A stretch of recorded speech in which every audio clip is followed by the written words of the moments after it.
Halo teman-teman dan Bapak Heri yang kami hormati.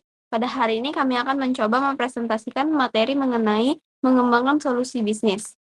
Sebelumnya, mari kita memperkenalkan anggota kelompok kami. Saya Jasmine Karisahu dan rekan saya.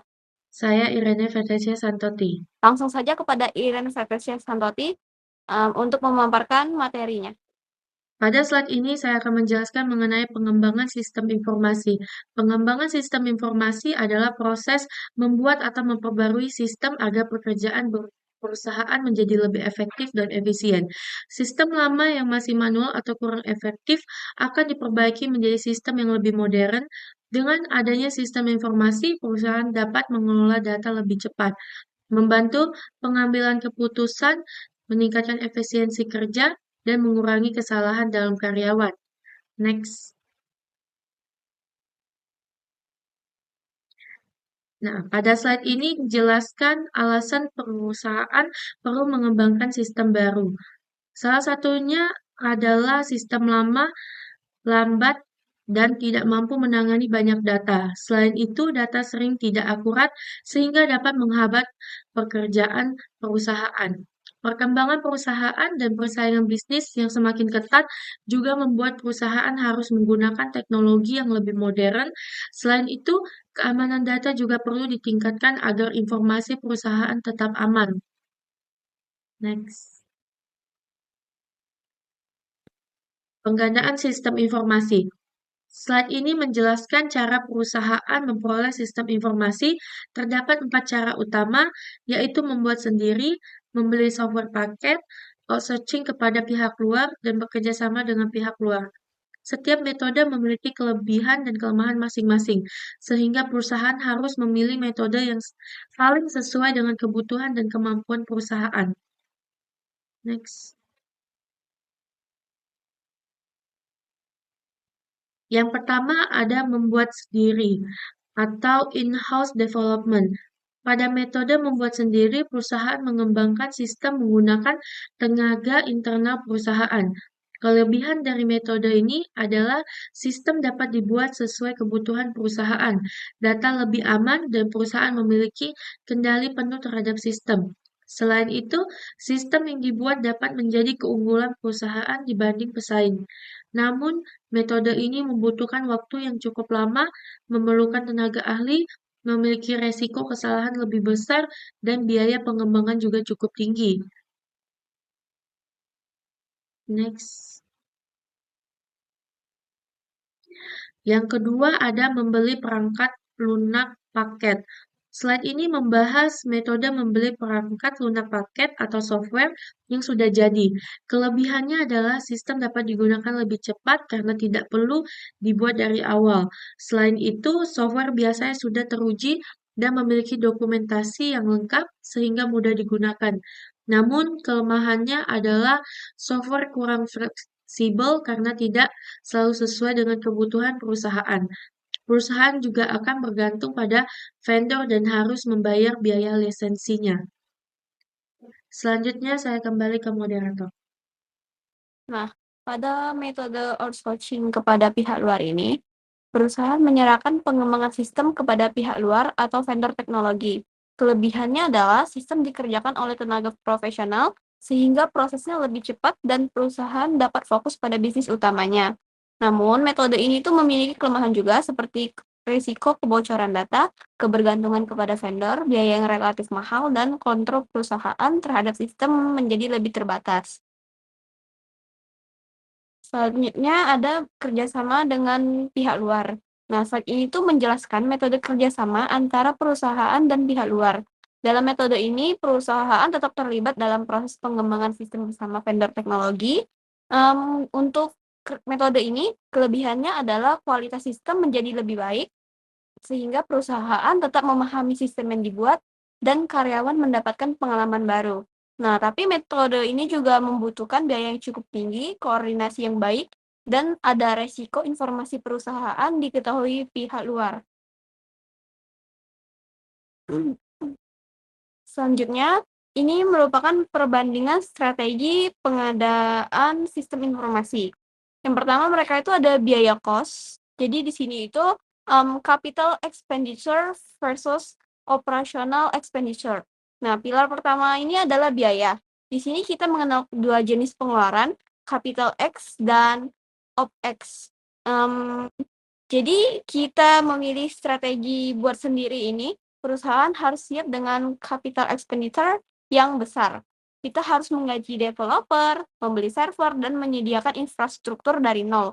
Ini itu merupakan beban yang berat di awal. Sebaliknya, untuk strategi beli seperti software as a service atau langganan, jauh lebih hemat di awal. Jadi kita tuh tidak perlu investasi infrastruktur besar, kita hanya membayar biaya langganan yang masuk ke kategori operational expenditure. Nah, kalau kita pilih beli, kalau kita itu mau menjaga cash flow yang tetap stabil, pilih buat jika Anda memandang sistem ini sebagai aset jangka panjang yang layak didanai besar secara langsung. Yang kedua itu ada waktu atau time to market. Pilar kedua ini dalam dunia bisnis yang kompetitif, siapa yang cepat dia yang menang. Ini yang kita sebut dengan time to market. Nah, untuk strategi beli ini adalah juara di kategori ini. Sistem sudah jadi, tinggal install atau login dan langsung bisa dipakai. Hitungannya itu biasanya mereka dalam hari atau minggu. Tapi kalau kita mau pilih buat sendiri atau kerjasama, kita ini langsung bicara soal proses pengembangan dari nol. Ada tahap desain atau coding, hingga tes yang bisa memakan waktu berbulan-bulan bahkan tahunan. Nah, kalau kita memakai strategi beli, kalau ada kebutuhan mendesak atau tren pasar yang harus segera ditangkap, gunakan buat. Nah, tapi kalau kamu mau kemewahan yang membangun sesuatu yang sempurna. Selanjutnya ada kontrol, ini membahas tentang kepemilikan dan fleksibilitas. Nah, kalau kontrol ini biasanya paling krusial bagi manajemen itu adalah kontrol. Kontrol tertinggi ada pada strategi buat sendiri, karena kita yang membangun, kita yang memegang source code-nya. Jadi kalau besok pagi kita ingin mengubah satu fitur, kita bisa langsung melakukannya tanpa izin siapapun.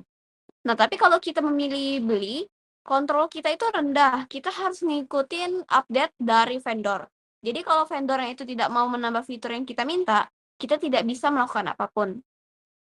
Lalu kalau kita pilih buat sendiri, jadi kalau sistem itu biasanya kan adalah jantung bisnis kita, yang butuh pengamanan dan kustomisasinya ketat. Nah, jadi kalau kita pilih beli, sistem tersebut hanya sebagai pendukung, sebagai aplikasi absensi atau email. Selanjutnya ada contoh perusahaan itu PT Bank Sentral Asia. Nah, jadi transformasi BCA dari sistem perbankan konvensional yang sangat bergantung pada buku tabungan dan teller, kini beralih sepenuhnya ke ekosistem digital melalui integrasi API dan layanan real time. Alasannya adalah pengembangan sistem mereka itu, BCA itu mengembangkan aplikasi My BCA Super App karena adanya peluang untuk menyatukan berbagai layanan seperti investasi, kartu kredit, dan transfer dalam satu akses tunggal, gunanya untuk menjawab kebutuhan nasabah milenial yang ingin segalanya serba cepat. Untuk strategi pengadaan sistem informasinya, BCA menggunakan kombinasi strategi. Untuk inti perbankan atau core banking, mereka sangat teliti dalam memilih.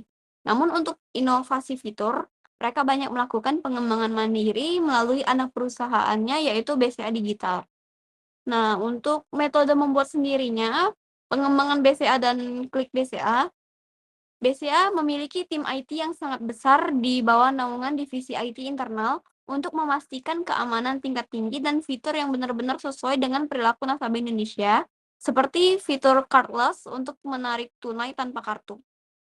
Selanjutnya ada metode membeli paket untuk sistem pendukung seperti sistem Human Resource Information System atau sistem pengelolaan email kantor. BCA menggunakan solusi yang sudah matang dari vendor agar tim IT mereka itu fokus pada pengembangan fitur perbankan inti saja. Selanjutnya ada metode outsourcing. BCA ini sering bekerja sama dengan perusahaan teknologi ternama seperti IBM atau Cisco untuk pengadaan infrastruktur pusat data dan pemeliharaan server sehingga tim internal BCA bisa lebih fokus pada pengembangan aplikasi atau software, bukan pada kabel atau perangkat kerasnya. Selanjutnya ada metode kerjasamanya. Saat menerapkan sistem pembayaran QR, BCA bekerja sama dengan regulator Bank Indonesia dan vendor teknologi pembayaran. Namun, tim IT BCA itu tetap terlibat aktif dalam mengintegrasikan kode QR tersebut ke dalam aplikasi My BCA atau BCA Mobile agar mereka itu sinkron dengan saldo nasabah secara otomatis. Nah, selanjutnya ada strategi pengadaannya, analisis strategi pengadaannya. Jadi, BCA ini memilih in-house untuk sistem yang berhubungan langsung dengan nasabah demi keamanan dan memilih outsource atau beli untuk sistem pendukung operasional kantor atau demi efisiensi biaya juga. Nah, kalau tingkat kontrol perusahaan ini, BCA memiliki 100% kontrol yang sangat tinggi pada sistem keamanan transaksinya. Itulah mengapa sebabnya BCA jarang menggunakan aplikasi pihak ketiga untuk memproses transaksi inti. Gunanya adalah menjaga kepercayaan nasabah dari risiko kebocoran data. Sehingga keberhasilan BCA ini bukan hanya karena memiliki banyak uang, tapi karena ketepatan mereka dalam memilih kapan harus membuat sistem sendiri dan kapan harus bekerja sama dengan vendor. Nah, selanjutnya ada kesimpulan. Jadi kesimpulannya adalah sistem informasi memiliki peran yang sangat penting dalam perusahaan modern. Sistem informasi ini membantu perusahaan bekerja lebih efektif, mempermudah pengelolaan data, meningkatkan pelayanan pelanggan, dan mendukung pengambilan keputusan bisnis. Oleh karena itu, perusahaan perlu memilih metode pengembangan sistem yang tepat agar mampu bersaing di era digital. Baik, akhir kata, mohon maaf apabila ada kekurangan selama memandu presentasi ini. Terima kasih teman-teman dan Bapak Heri Wirakdo yang telah melakukan 3M, membaca, menulis, dan mendengarkan. Saya ucapkan terima kasih. Bye. I just had to let you know you're